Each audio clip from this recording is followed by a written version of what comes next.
Thanks, Sheikha. I'll go ahead and get started now.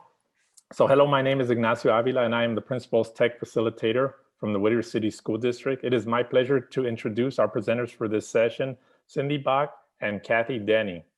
So, Cindy is from Fullerton, and Fullerton has been reopened for virtual and in-person instruction since October of 2020. Kathi is principal from TUSTIN, and they've been open since September of 2020. Join them as they discuss their unique journeys and share ideas and resources. They will be presenting All Hybrid Models Are Not the Same, a look at two different districts' approaches to reopening schools. And I'll be collecting your questions from the chat while Cindy and Kathi are presenting. They'll address these questions at the end of their presentation. At the end, we'll be sharing the password for the resources slide for the entire conference, and we'll also be sharing the about the survey that Sharon really wants us to do and wants everyone to do. So without further ado, I give you Cindy and Kathi.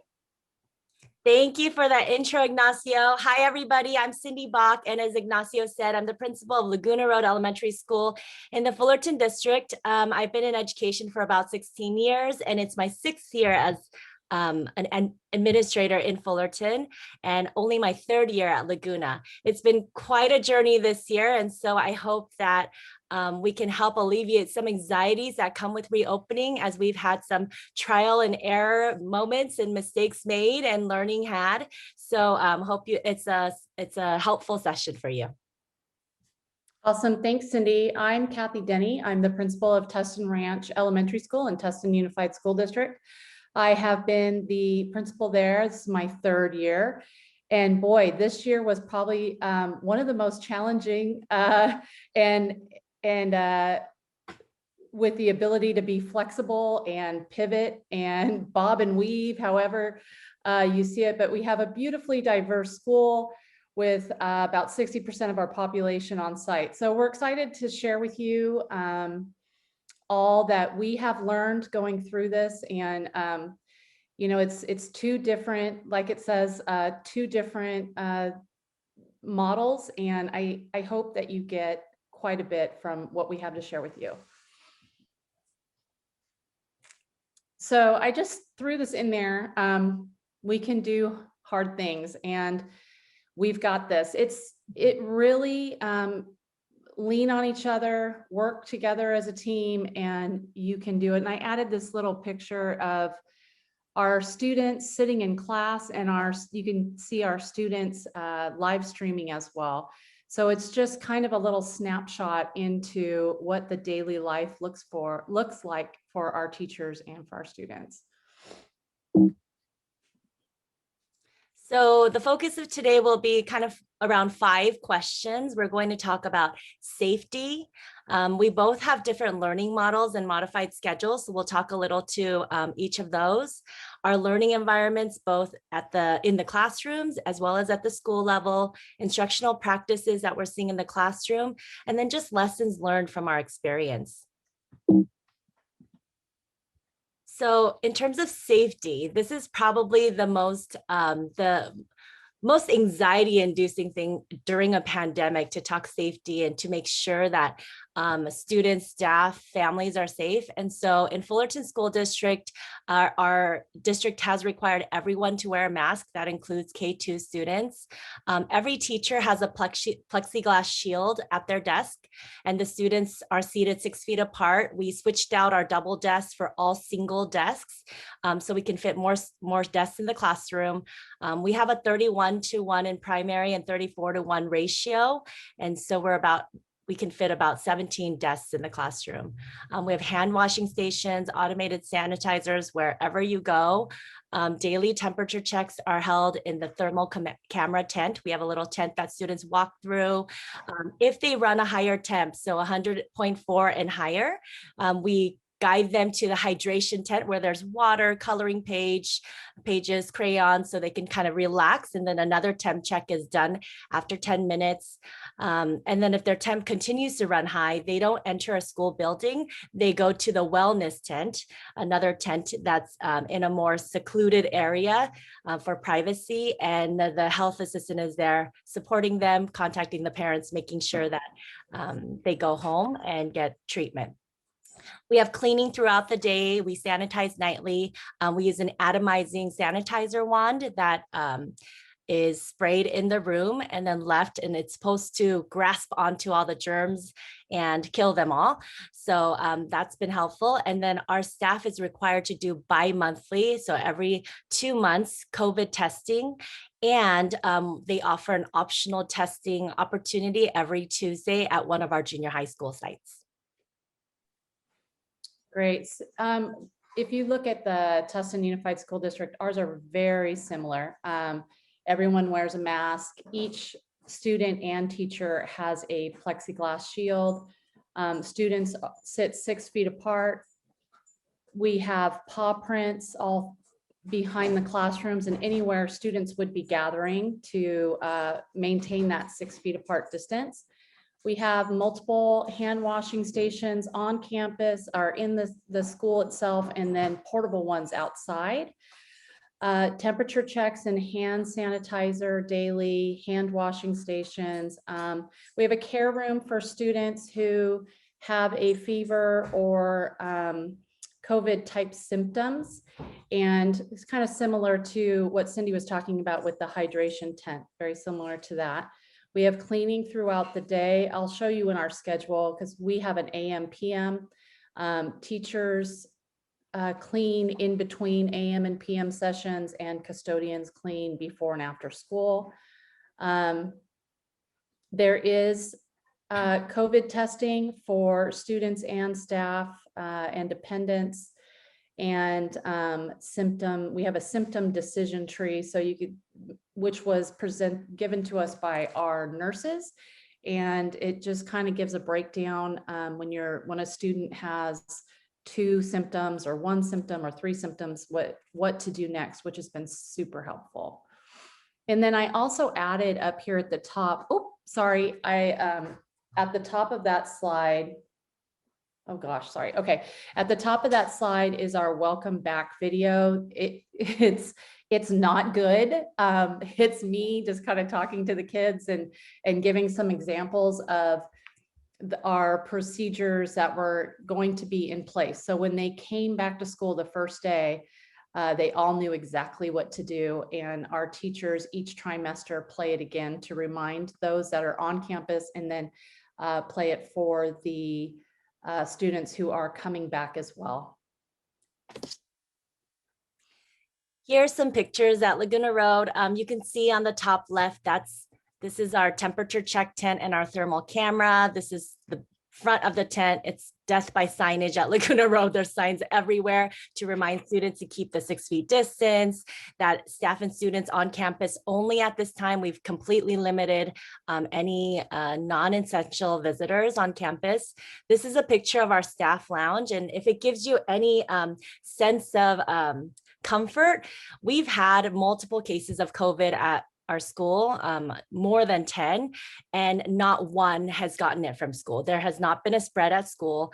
What we have found and what we've heard in businesses and in schools, though, is that one of the places that there tends to be a spread is staff lounges. And so even in our staff lounge, we've created 6 feet socially distanced tables. We had to take out the chairs and store them because chairs kept coming and appearing in our staff lounge because our teachers want to eat together, want to socialize. They need that time too.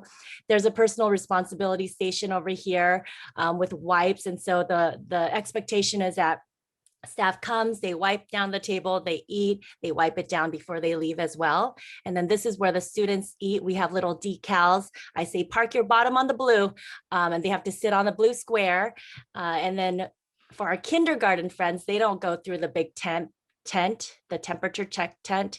They have individual temp check, and our IIS or our Innovation Services Department created these little cute koala decals for the temp gun, which is really nice. And then this is just an example of how we do special ed services.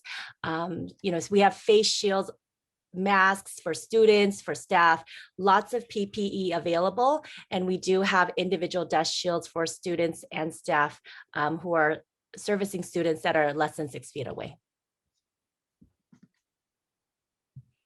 I also have some photos here of Tustin Ranch. You can see one of our students wearing her mask, ready to start the day. They put it on before they ever get out of the car. In the next photo, you can see our custodian.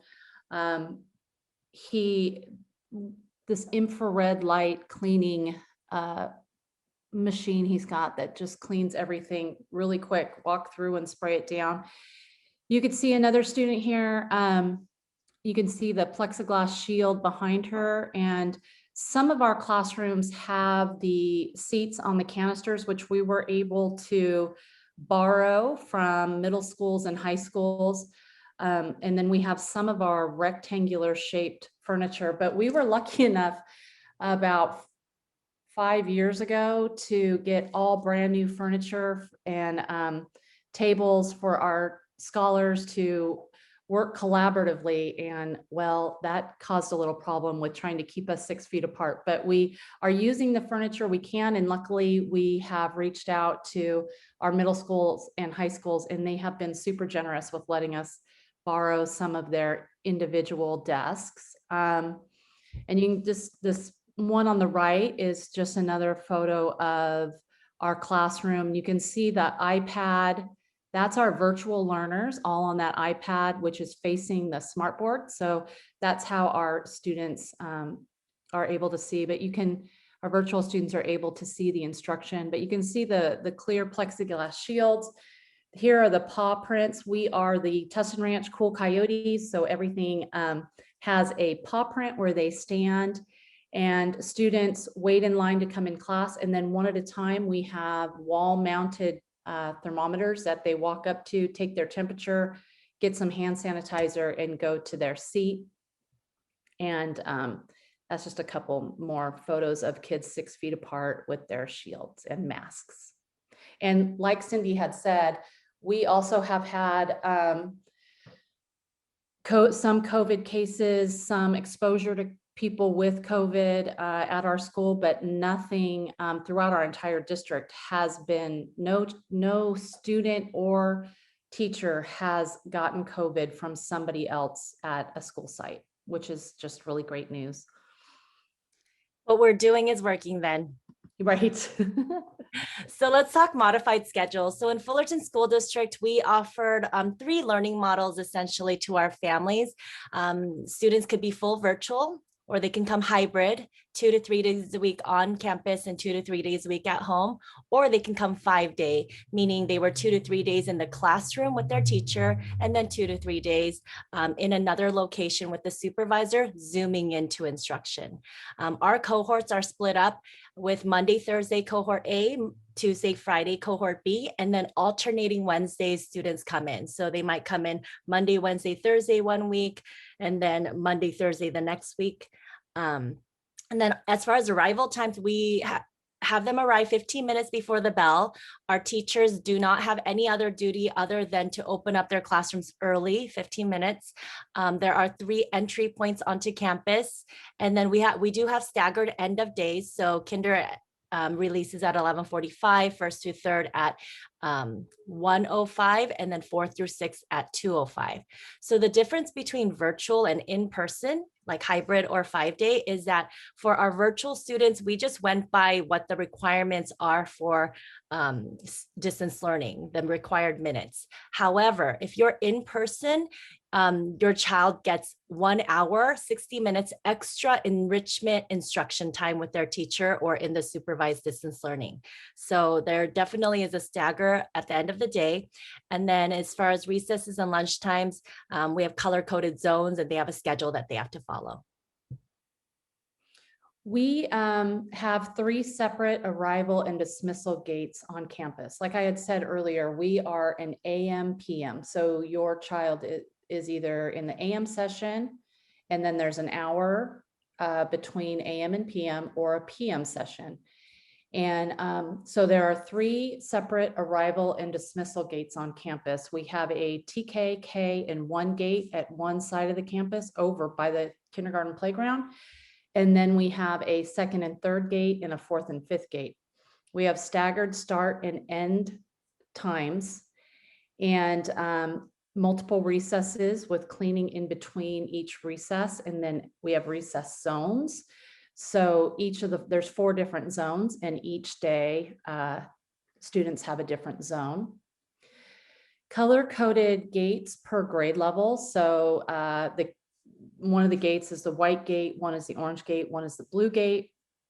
If you have a family with multiple students, they choose 1 gate, generally the TKK1 gate, and they have tags on their backpacks that allow anybody on duty to see that they are at the correct gate. So when you see a 5th grader coming through that kindergarten gate, he's got a white tag. We know that they have a younger sibling. And then, like I said, the AM, PM sessions, Monday, Tuesday, Thursday, Friday, and then Wednesdays are all day virtual. So they are with their teacher first thing in the morning, and then there's a small group, one-on-one, extra support, office hours with the teachers. And then that's the day that our custodians get in and do a deep cleaning of the classrooms, more than just a spray. So here's some schedules from Laguna Road. You can take a look at it at your own time. Our district came out with a pupil attendance calendar that's color coded. So cohort A for amarillo, which means yellow in Spanish, cohort B for blue, and I let the parents know in every Sunday message, your child is coming to school if they're cohort A on these days. And then if you want more information about how FSD has kind of structured our learning models, we have a guidebook that the district has put together called FSC 360. So you can go to the coffee cup or down below to click on that link. And then as far as our playground zones, it's been a lot of training in not just training our students, but also our new supervisors in how to monitor social distancing, mask wearing, snack tables, kids, where do they eat? How do we clean the table after, all of those things. And so at the beginning of the year, we created some supervisors direction cards. So you can take a look at that link right there.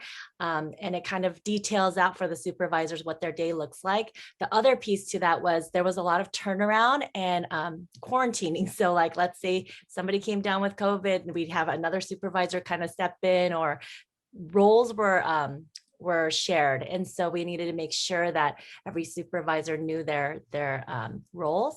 And then if you look below, this is a kindergarten orientation slides. If you want to take a look, I know Kathi shared her welcome video. This is kind of like the welcome slide deck that I shared with our parents before we started. And it has all of our arrival and dismissal information. If you want to make a copy of the slides and use it for yourself, you're more than welcome to. So this is our AM PM schedule. I know it's a little bit hard to see, but maybe when you're on your own, you can make it a little bit bigger. But the yellow is the AM. The green is the cleaning schedule. The white is the lunch. And then the pink is the PM schedule. And that's just for Monday, Tuesday, Thursday, Friday. And then down below, you can see the kind of the map of our school and where we put the 3 different gates. I was going back to when Cindy was talking about the teacher's lounge.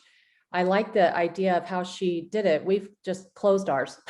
So that was a nice option. We've created kind of an outdoor teacher's lounge with some tables and stuff, but their lunch, they do, depending on how long it takes them to do the cleaning, from there, they have their lunch, and there are multiple places throughout to eat, but just the teacher's lounge is not open at this point. TUSTIN Unified has a school opening safety plan, which I have put down here as well with the link. So you're welcome to look at that at your leisure as well. And on the left, you can see that's our recess schedule. So those are the 4 different zones with the cleaning break in between.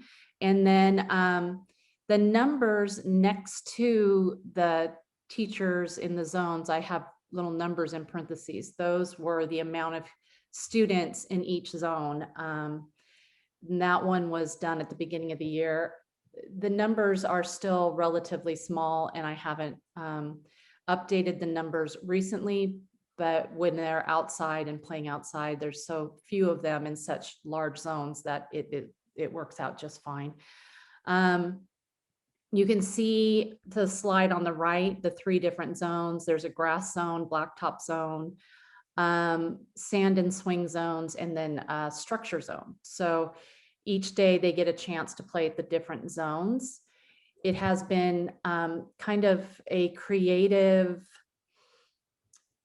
time trying to find different activities that students can do, because we have taken the balls away. Just because multiple hands, and then basketball, getting up so close with each other and playing. So we are trying to get creative with different activities that they can do on the grass and on the blacktop. 4 corners has become very popular again, but and then the one down below is the kindergarten playground schedule zones. So they have 3 different zones there. And then I also added our reopening plan, so it has everything, and you can look at things a little bit bigger on your own. So in terms of learning environments, like I mentioned earlier, in Fullerton, we have class sizes of about 31:1 in primary, 34:1 in upper. And I have about 620 students at Laguna Road.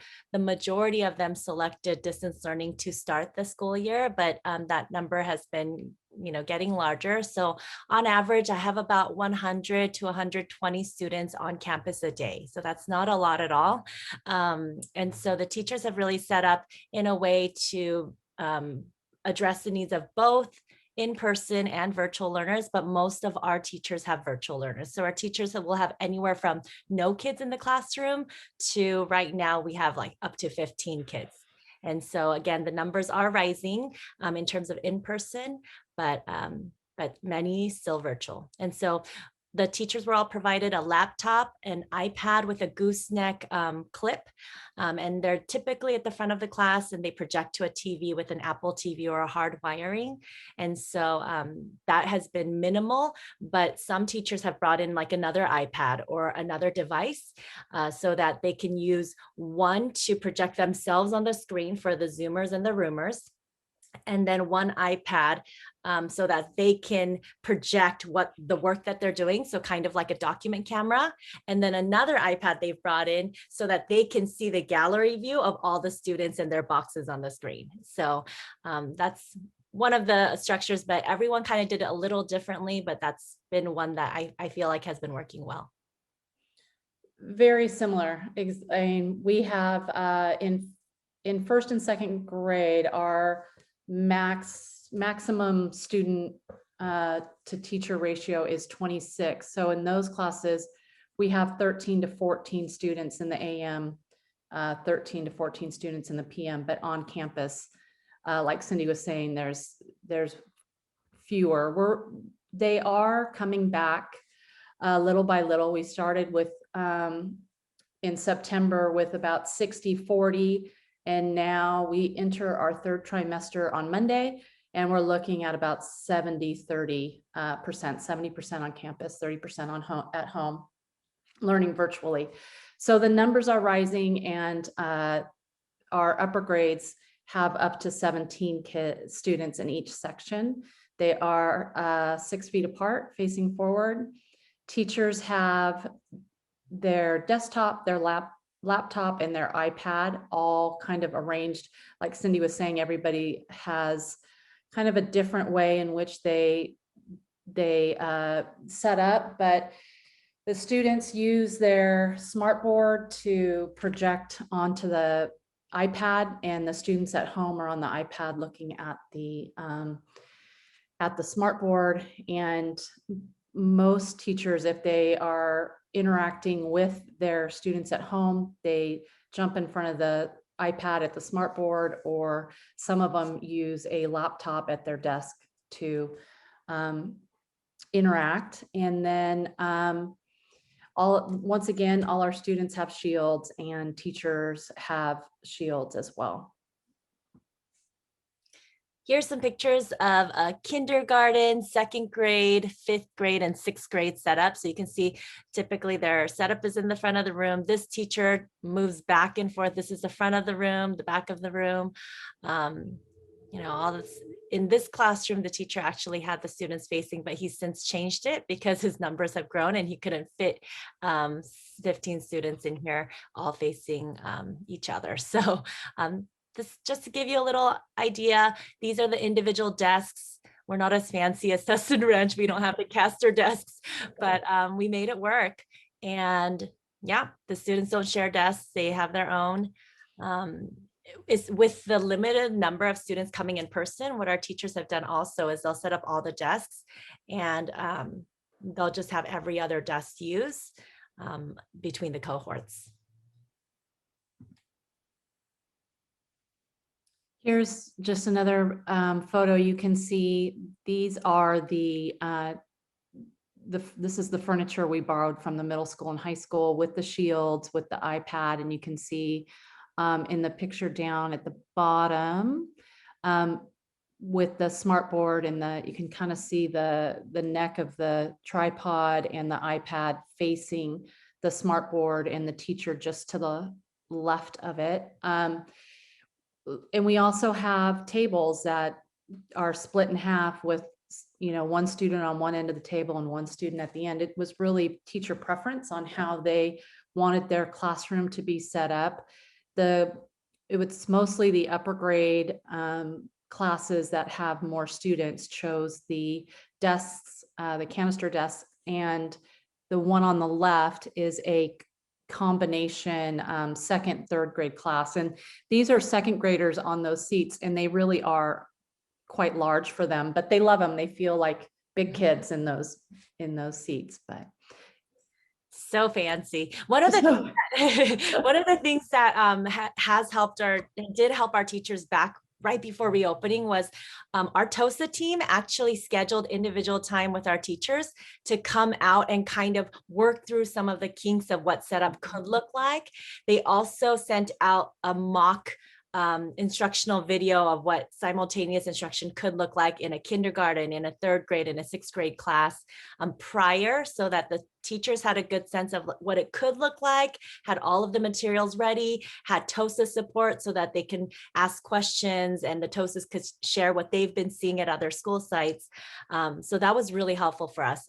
Yes, the TOSAs have been fantastic. And with some of our staff who are just so nervous about the technology involved. The learning has been a steep learning curve this year, but it didn't take long for everybody to feel comfortable. As far as instructional practices, the two main learning platforms we're using is Seesaw in primary, Google Classroom in upper grade. You know, our teachers use a mix of Wonders curriculum with reading workshop. Because we don't have access to classroom libraries, they're using Epic as our tool for students to access books at their level, or digital libraries. Writing workshop continues. We have Go Math curriculum. They pair it with number talks and some CGI strategies. Discovery Science is a newly adopted science curriculum that they've been using. They love mystery science. That's been so helpful. We purchase IXL. It's a computer adaptive diagnostic plus reading and writing. They also have social studies and science lessons. And then we also use the iReady diagnostic and online lessons to give students some personalized learning opportunities. And that time where students are on these platforms have been helpful for teachers so that they can pull ELD groups or strategy groups or meet with students individually or make up instruction. And then some other tools that I've seen is used in the classroom are Prodigy, Woot Math, Whiteboardify, and Go Formative have been great for students to show their work and teachers to check for understanding in the moment and give live feedback. And then Jamboard as well. We've been seeing that a lot in the sessions today, but that's been used in the classroom as well. So Tustin Unified went with the all elementary doing Schoology and Florida Virtual. And Florida Virtual is our curriculum. We have been supplementing with reading and writing workshop. Like I said, it's modified in a 2.5-hour day. It was really, really hard to give workshop model its full time, but the teachers are making it work. They love the workshop model and have done everything they can to supplement with that, the CGI math and number talks. Math expressions has been our math adoption in the past. Some teachers are pulling in a little bit of that, but generally using the Florida Virtual for math and language arts, but using some of the workshop model and like I said, CGI math and number talks along with it. We do a ton of social emotional learning and social thinking, and every class starts their day with SEL check-in and morning meeting. It has been incredibly beneficial for our students because they're lonely, they're sad, they miss their friends. It's such a weird time to be an elementary school student right now. And so the social emotional learning has just been key and has really kind of helped our students and our teachers adapt and feel okay about what we're doing. We have our Wonders curriculum for our ELD. Some of the apps that the teachers are using, we have Lexia, which has been great. Freckle, Literably. We are progress monitoring, and Literably is helping us do that just to kind of keep us really good, kind of keep our thumb on where everybody is and how we can meet their needs, and using Lexia and Freckle at home to help with that. Seesaw always is such a great resource. A lot of teachers are using Seesaw for students to upload work. And we also are using Pear Deck, which has just been, my teachers love it. I think of it as if you were doing a math lesson and you were looking at everybody's whiteboard at the same time and you can see where they were making their mistakes. Pear Deck kind of allows you to do that. And then Jamboard, of course. And then Learning A to Z, Epic and Sora for reading. It's been great. And it definitely has been challenging, like Kathi said, to take like a full day of learning and all the content standards to squeeze it into a shorter day and have both in-person and virtual kids, and trying to manage that has been such a journey. But our teachers have really kind of, been so creative, relied on each other, shared practices, and it's a journey of learning as we go. Sure. So just some big lessons that we've learned for us at Laguna Road. Extra staffing was a lifesaver. So the district provided 6 full-time supervisors, morning to night or evenings or afternoons, so that our teachers could be duty free, and there would be extra monitors for social distancing and whatnot. We also have 5 long-term subs that their primary role is to support the 5-day kids and supervise distance learning, but they've also stepped in because it's really hard for a new sub to come in and do both virtual in-person instruction. So it's been helpful to have long-term subs who are assigned to our campus, know our students, know our teachers, know the structure of their day, so that they can just step in with ease. And then we have 2 extra custodians, an extra day custodian, extra night, and their primary role is just to go and sanitize and be visible in supporting just the safety aspect. Ongoing communication has been key with students, staff, and parents. I send out a Sunday message, a peek at the week for my staff, and then this year I started doing a peek at the week for my students. So I just basically screencast, video record, slide deck, and they love it. And I just put little safety tips and reminders, SCL, PBIS reminders, shout outs and celebrations, and such. I can link an example there. And then, as we mentioned, it's been really tough for staff, all staff, classified staff, their workload has increased by multitudes, and teaching staff as well. It's been a journey. And so keeping staff morale up, I think that first month of opening, we did some kind of special like staff morale booster every week. And then knowing that your role will change. So just embrace the journey. One of the silver linings to this, having less students on campus, has been less discipline. I am doing much less discipline than ever before. But I'm also now a master at COVID contact tracing, and they call me the mask police. So I'm like, oh, mask over the nose. And so, you know, your role definitely will change. But Kathi and I were talking about it, and we said, up until day one, you're going to feel a lot of anxiety and a lot of nerves and a lot of, I don't know what I don't know.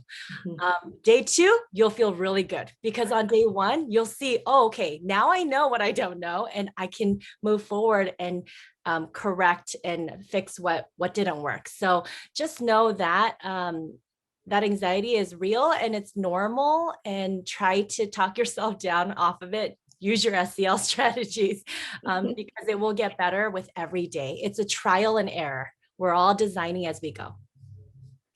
Yeah, that's why flexibility and grace is key. Things will change by the minute, and remind everyone of this. Like, it's going to change. Here's what it is right now, but I might tell you different after school. So, or tomorrow. Constant communication was really appreciated by my parents and teachers and students. We do a weekly parent newsletter, weekly teacher email. I do coffee with the principal monthly, so parents have a chance to just talk it out. Right before we opened in August, it was weekly. And I do something similar to what Cindy was talking about with the students. I do a Monday Minute every Monday, and we just kind of give some shout outs and some celebrations, some safety tips, some things to keep in mind. I also have, just out of a paper plate, a Crushing It award, and it goes to staff and students weekly who are crushing it, and they get a little can of Orange Crush. And then we have our virtual family nights and family engagement, which has just been so appreciated by my parent community. Just getting together, we had a family bingo night the other night, and you would have thought we, I don't know, did something really fun. It was fun virtually. It was a virtual family night of bingo, and it's those kind of things that just are building community and, you know, being in this together and working through it together. Here are just a few pictures. I love the Crushing It idea. We've been doing Keep the Quote. So I put a quote in every Sunday message, in every peak of the week. And so we present it to a teacher. We did those like caller ID number 10 gets a Starbucks card, like random little boosters, lots of treats. This is one of our students. We also got color-coded lanyards. I know, Kathi, you said you did tags on backpacks. We did color-coded lanyards for yellow cohort A, cohort B, for their masks. And that's been really helpful. That way they don't lose their mask. It's just on their neck. They could just put it back on. This is our awesome team of supervisors that since then, I think the supervisors have changed. And then we also got yoga mats for every student. So our teachers have been using outdoor learning spaces for students because, you know, it's sometimes they just need a break, right? Or the other piece is with in-person and virtual, you lose the privacy aspect. And so sometimes if a teacher's meeting with a small group via Zoom, she'll have the students go outside on the patio with their yoga mats to work in their small group there.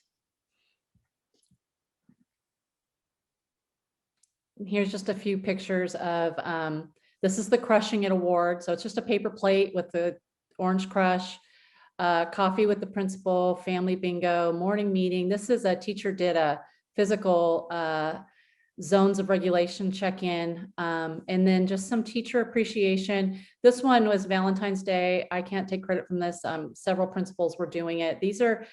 This was so fun. I just put like a sweet treat, salty treat, or beverage of choice. And then I also had some goodie bags. So they got to pick a goodie bag if that's what they want. But these are like scratchers. And you could buy the stickers from Amazon. You make your own little card on Google Slides or whatever publication you want to use, and stick the sticker on there, and the teachers can scratch it off. And the ones that won a goodie bag would like come running down the hall. Woo, I got a goodie bag, you know. So it's just keeping it fun and trying to acknowledge people for the good work they're doing and keeping everybody's spirits up. Awesome. Well, that's our presentation. Let's see if we have any questions in the chat that we can answer. You have the first question was from Atusa. What challenges have you faced with staggered dismissal? I have not. It's been fabulous because all students go to one of their siblings' gates. The sibling waits outside on a paw print. No students are on campus before school or after school. They all wait on their paw prints out in front of the school prior to the school. Soon, 5 minutes before school starts, the gates are unlocked and students can walk. And then 5 minutes after school starts, the gates are closed again. So a sibling with a staggered waiting for their other sibling to come just sits on the paw print and waits, and then parents pick up at that time. It really has, there's been no challenges, really. It's been great. Same with me. One of the challenges though at the beginning is parents. Where do parents wait? You need to have a set wait area, especially if they're walkers. If they're drivers, we just have a drive-through and we say, parents, please do not exit your car. I had parents exiting their car, and so it was just gentle reminders, and then having a designated area where parents can wait if they do get out of their car. We do have the opposite sides of the drive-through are parent waiting zones, and they're marked, and it's in the video, my super great welcome back video. Another question comes from Dan from LAUSD. Were all of the equipment, furniture, etc., supplied by your districts? Yes. Yeah, we were too.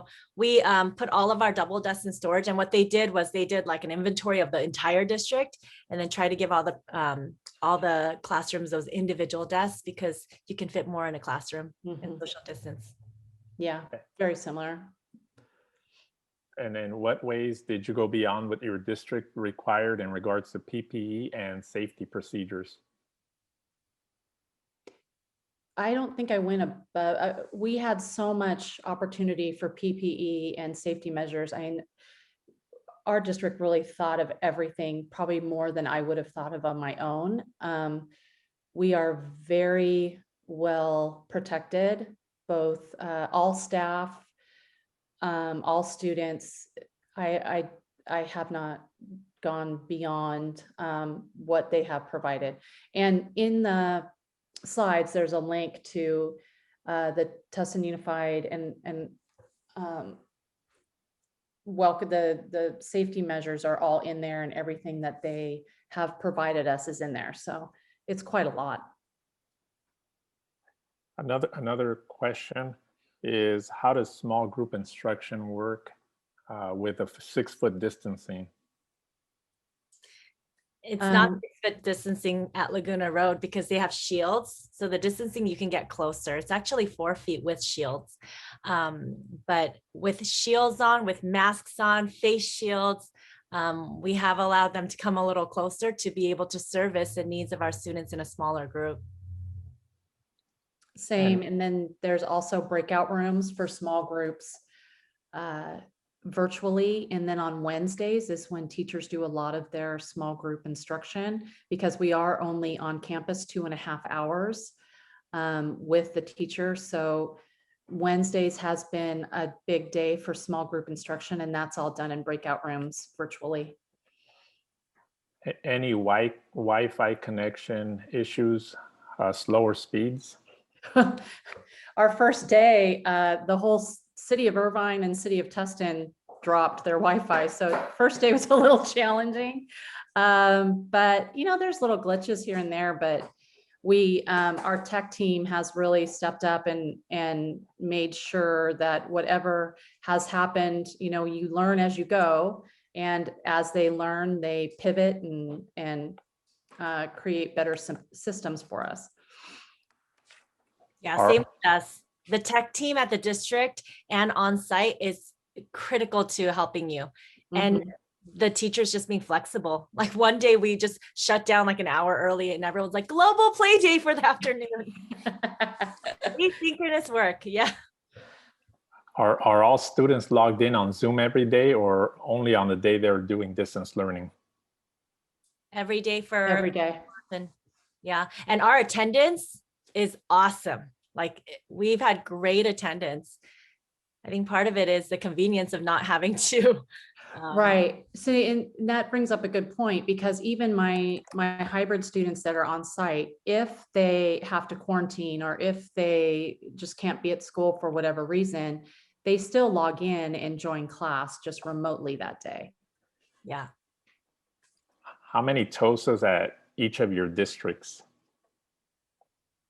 Oh, We have 3 tech TOSAs, and then we have some program specialists that support specifically in instructional services, ed services, for literacy, for math, for science.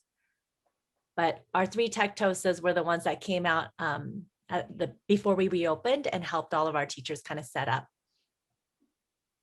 we have several in ed services, and our tech team had, like I said, has just been super. If you need them, they're there. And not necessarily a tech TOSA, but the whole tech team has been super responsive and helpful. How many hours are students in direct instruction? For us, Monday, Tuesday at TUSTIN, Monday, Tuesday, Thursday, Friday, it's 2.5 hours each day. So 2.5 hours, you're either AM or PM.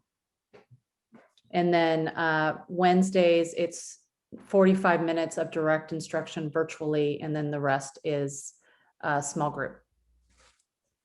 And our synchronous learning time is 8:30 to 1:05, or 8:30 to 2 and 2:15 for in-person. And that's an hour shorter for our virtual kids. We get an hour extra of enrichment at the end of the day for in-person kids. And did your districts provide additional counselors at each site to deal with the collective trauma? Yes, we have our TUSTIN Unified. We each have a positive behavior paraeducator. So her job, she's there all day to meet with kids and talk to kids about ways in which, kind of like a social emotional learning coach. And then we also have a counselor on site once a week.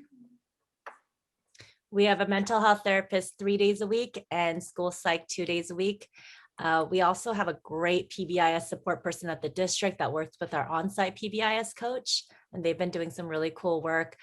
They created PBIS virtual rotations about how to wash your hands, how to social distance, how to wear a mask, things like that before we reopened as well. Another question is, do you utilize a car valet system for drop-off and pickup? No, Cindy and I were talking about this yesterday, because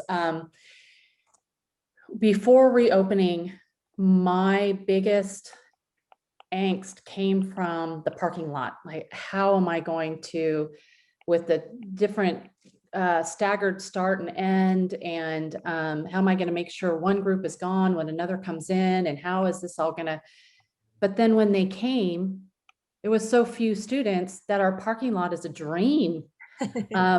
So each gate has a color-coded name plate that the parents put, and we just made copies on our own. We didn't go through any program. And so every student, depending upon their grade level, has their name on that color plate, and the parents put it in the passenger side dashboard. And half the times the parents are, oops, that's in the other car, or, oh, we forgot it, or, oh, the dog ate it, whatever. But it really doesn't matter, because there's so few kids. And by the time the one gate is open, the other gate has all been dismissed. So it's been that has been kind of my biggest, it was the scariest thing going into it and ended up being the easiest flow of it all after we got started.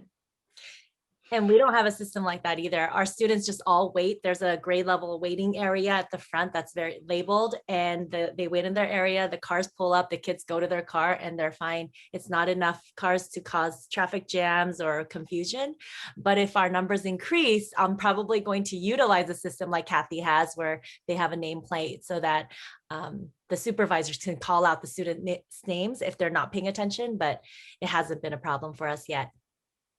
So we thank you so much for your time. We're sorry we're out of time, and there's about 15 more questions asking about your protocols for restrooms and drop-offs and maybe servicing, special ed servicing. So I'm not sure how that's going to work. Well, if our emails are up on the board right now, so if you want to email either one of us or both of us and ask your questions, that's great.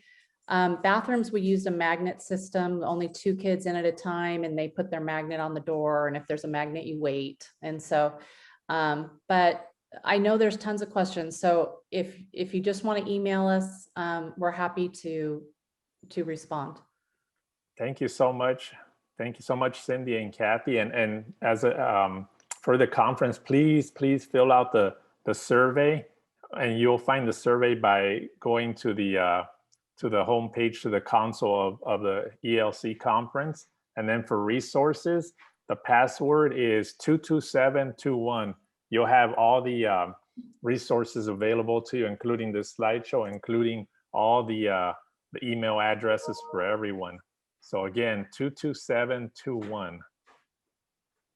Thank you so much. I can Thank put it you. in the chat too.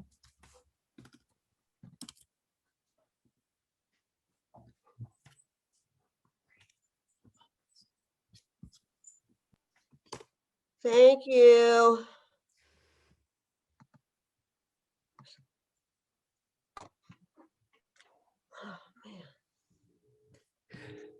There's going to be a district breakout reflection room right now. I know some of you had asked about possibly asking Cindy or Kathi more questions. So one of the, I guess, other questions was, do the students have Chromebooks at school and at home? Oh, we have a one-to-one iPad program. So every student has an iPad assigned to them that they take home in school on the nights and weekends. Same, they just hang on to it. And then, Ignacio, don't forget to give out the password at the end of the session. 22721, right? Yep. I Today. had, mhm. Thank you. Okay, thanks, Sharon. I'm gonna give you one more question. So this is kind of like the protocol for organizing the car valet system in terms of students waiting. I think you mentioned, Kathi mentioned something about having paws on the ground. Is that right? And then the protocols for arriving to school in the morning. I think you talked about that a little bit as well. Yeah, the students are dropped off and they just stand on a paw print until their gate is opened. And once their gate is opened, then they just hustle to class, and there's paw prints outside class, and they stand on a paw print. I have been talking to each of my teachers. I've been giving them 10 minutes, just one-on-one, and we've been talking about what we would save and what we would get rid of, can't wait to get rid of and hope we keep type things. And those paw prints, everybody wants to keep the paw prints. So it's worked out quite well. We have a similar process. We have a music box and a DJ up front. And so we turn on the music, and that means you can start walking in. But if the music isn't started, then you're waiting on a decal. Do students wait around with the parents wait around? No, parents, there are parent waiting zones on each end of the front of the school, and parents can wait in the parent waiting zone and watch their child walk in. Even in TK and kindergarten, parent waiting zones. They don't walk in with their littles anymore, and they say goodbye, and the students have handled it really, really well. And but a lot of parents just pull up in their car and wait till their child gets to their paw print, and then they pull away. But it's been good. Yeah, I think the parents are a little grateful that we're taking care of it, so they don't have to do the, let me get you ready and then put your backpack. It's like they've developed independence. They're walking in on their own. They're giant backpacks with their little bodies.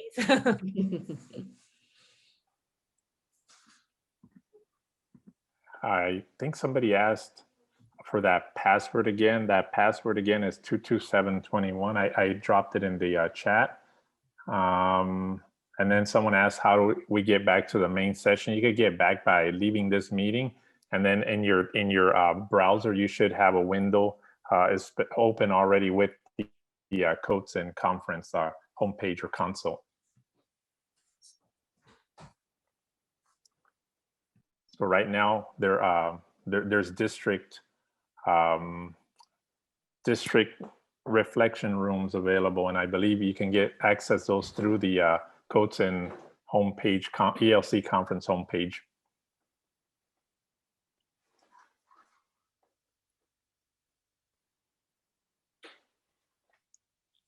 So are we good to go, Ignacio? Yes, I think people are going to email you, because it seems like if everyone's getting ready to open up, and including maybe LA Unified, who knows? Yeah, you're welcome to email us. I've even had a principal come like after hours and just walk the school campus if you want to do that. Every campus That's a good looks idea. different. Yeah, but I had a principal from Norwalk La Mirada that I met, and he was like, I can't wrap my head around this. I just need to see it. And so he came after the school day, after all staff and students had gone home, and I just walked him around the outside. We took a peek into a couple classrooms, and it made him feel a lot better. So I think this is about relying on each other. Like Kathi said, reach out to us. We're happy to help you. We were there a couple months ago. So the magnets, were those provided to you by the district, or you just like laminated some magnets? No, I just bought them on Amazon, and they weren't very expensive, just a few dollars, and they're just cute little round. And I put the room number on each, so each room gets 2, like basically a boy one and a girl one, or however you want to. And then if they walk up to and then for recess, I put other magnets, 2 magnets. And if the magnet is on the baking dish or the baking tray, that means somebody's in there. And so they just have to remember. And then I have my custodian spray them down in between. That's a great idea. We just locked the middle stall, so there's only 2 stalls. So they'll either peep in or they'll say, anyone in there? They'll yell out. Yeah, I have some girls that love to just hang out in the bathroom. And so I had to put a kibosh on that one. So I got a question about supervision in the bathroom. During recesses and lunches, I do have somebody standing outside the bathroom monitoring, and our bathroom doors are always open. So they'll say, make sure you wash your hands, and they'll kind of listen in, but they don't go into the bathrooms. Yeah. Somebody asked you, Kathi, how do the magnets work? Wait, we have multiple classrooms using the bathrooms. I think that was answered. The room numbers, right? mm-hmm. Yeah. All right. Yeah, it's definitely trial and error, and just trying something. And if it doesn't work, scrap it and try something different. Yep. Thank you so much, Cindy. Thank you, Kathi. Awesome job. Thank you. Thank you. Thanks, Ignacio. Bye. Yes, gonna thank be you for taking care of us today, Ignacio. Oh, no, you did an awesome job. I'm going to be at your schools on Monday morning, so. Oh, Come good. Come over, Rover. All right. Okay, Bye. bye.